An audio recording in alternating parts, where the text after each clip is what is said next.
മഹാലക്ഷ്മി സീരിയലിൻ്റെ വരാനിരിക്കുന്ന എപ്പിസോഡിൻ്റെ റിവ്യൂയിലേക്ക് എല്ലാ കൂട്ടുകാർക്കും സ്വാഗതം. അങ്ങനെ മഹാലക്ഷ്മിയെ കാണാതായതിൻ്റെ പേര് ലേഖയെ വിളിച്ച് സങ്കടമൊക്കെ അഭിനയിക്കുന്നുണ്ട് നമ്മുടെ ദുർഗാമ്മ.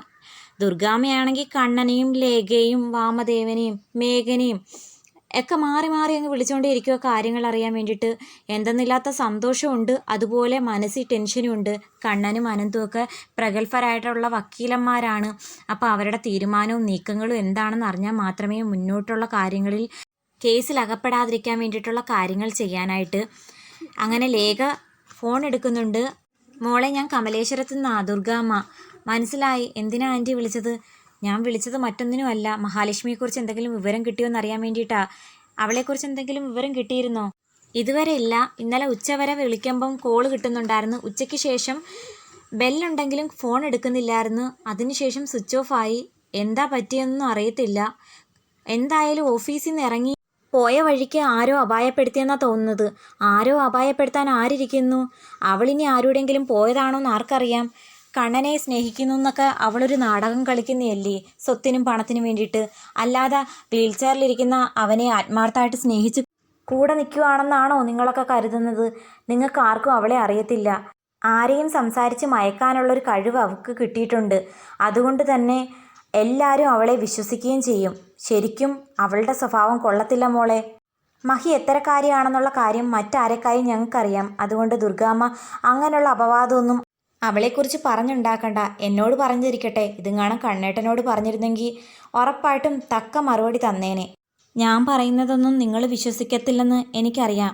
വഴിയെ നിങ്ങൾക്ക് എല്ലാ കാര്യങ്ങളും മനസ്സിലായിക്കൊള്ളും എന്നൊക്കെ ദുർഗാമ്മ പറയുന്നു.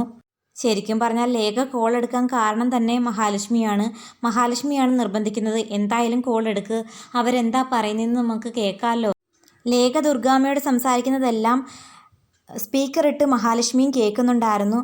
അങ്ങനെ അതൊന്നും അറിയാതെ ദുർഗാമ്മ ഓരോ അപവാദങ്ങൾ പറഞ്ഞുണ്ടാക്കുന്നു. ശരിക്കും പറഞ്ഞാൽ ദുർഗാമ്മ കണ്ണനെ വിളിച്ചിട്ട് ഓൺ ദ സ്പോട്ടിനാണ് ലേഖയെ വിളിക്കുന്നത്. ലേഖയ്ക്കിനി എന്തെങ്കിലും വിവരം കിട്ടിയോ എന്നറിയാൻ വേണ്ടിയിട്ട്.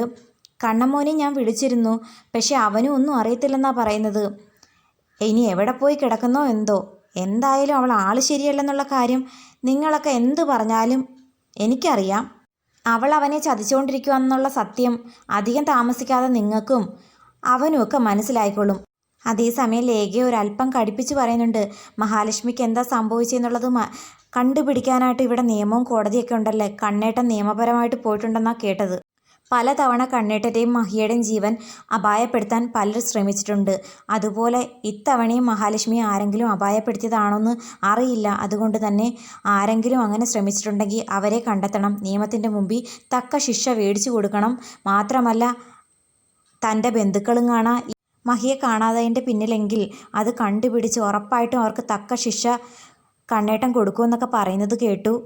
അന്നേരം ദുർഗാമ്മ പറയുന്നുണ്ട്, കുഞ്ഞിലെ അവൻ്റെ അമ്മ മരിച്ചു പോയതാ. 12ാമത്തെ വയസ്സിൽ അച്ഛനും. വീൽ ചെയറിലായിരുന്നു അവൻ്റെ എല്ലാ കാര്യങ്ങളും നോക്കിയത് ഞാൻ തന്നെയാണ്. എനിക്ക് അവനെ എൻ്റെ 2 മക്കളെ പോലെ തന്നെയാണ് കണ്ടത്. അതുകൊണ്ട് തന്നെ അവൻ അപകടം പറ്റുന്ന, അവന് ദോഷം വരുന്ന ഒരു പ്രവൃത്തിയും എൻ്റെ ഭാഗത്തുനിന്നും ഉണ്ടായിട്ടില്ല, എൻ്റെ മക്കളുടെ ഭാഗത്തുനിന്നും. കണ്ണമ്മോൻ ഞങ്ങളെ ഉദ്ദേശിച്ചാണ് അങ്ങനെ പറഞ്ഞതെങ്കിൽ അവൻ്റെ തെറ്റിദ്ധാരണ മാത്രമാണത്. പലപ്പോഴും വഴക്കുണ്ടാകുമ്പം എന്തെങ്കിലുമൊക്കെ നിയന്ത്രണം വിട്ട് പറയും എന്നല്ലാതെ എനിക്കും എൻ്റെ മക്കൾക്കും അവനെന്ന് പറഞ്ഞ ജീവനാ. മാത്രമല്ല അവൻ്റെ ഭാര്യ മഹിയെയും.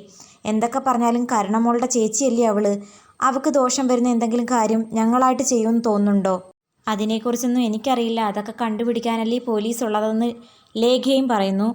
എന്തായാലും ലേഖ കണ്ണൻ വിളിക്കുമ്പോൾ ഒരു കാര്യം അറിയിച്ചേക്കണം. ഞങ്ങളാരും അവന് ദോഷം വരുന്ന ഒരു കാര്യവും ചെയ്തിട്ടില്ല. മാത്രമല്ല മഹാലക്ഷ്മിയെക്കുറിച്ച് എന്തെങ്കിലും വിവരം കിട്ടുവാണെങ്കിൽ ആ സമയം തന്നെ എന്നെ ഒന്ന് വിളിച്ചറിയിക്കണേ. ദുർഗാമ്മ ശരിക്കും ഉദ്ദേശിക്കുന്നത് മഹാലക്ഷ്മിക്ക് എന്തെങ്കിലും അപകടം പറ്റിയെന്നുള്ള കാര്യം ഇവരറിഞ്ഞാൽ ആ സമയം തന്നെ അതിവരെ ഒന്ന് അറിയിക്കണം എന്ന അർത്ഥത്തിലാണ്. അതേസമയം ലേഖ പറയുന്നുണ്ട്, ഞാനായിട്ട് നിങ്ങളോടൊന്നും വിളിച്ചു പറയേണ്ടി വരത്തില്ല, നിങ്ങളായിട്ടെല്ലാം മനസ്സിലാക്കിക്കൊള്ളും എന്നൊരു ഡബിൾ മീനിങ് വെച്ച് പറയുന്നുണ്ട്. അത് കേട്ടിട്ട് ദുർഗാമ്മയ്ക്ക് അങ്ങോട്ട് വ്യക്തമാകുന്നില്ല. കോള് കട്ട് ചെയ്ത ദുർഗാമ്മയോടും കരുണ ചോദിക്കുന്നുണ്ട്, എന്താമ്മ ലേഖ പറഞ്ഞത്? മഹാലക്ഷ്മിയെക്കുറിച്ച് അവർക്ക് എന്തെങ്കിലും വിവരം കിട്ടിയോ? ഇതുവരെ ഒന്നും അവർക്ക് അറിയത്തില്ല. പക്ഷേ അവൾ അങ്ങും ഇങ്ങും തൊടാതെ എന്തൊക്കെയോ പറയുന്നു. എനിക്കൊന്നും മനസ്സിലായില്ല.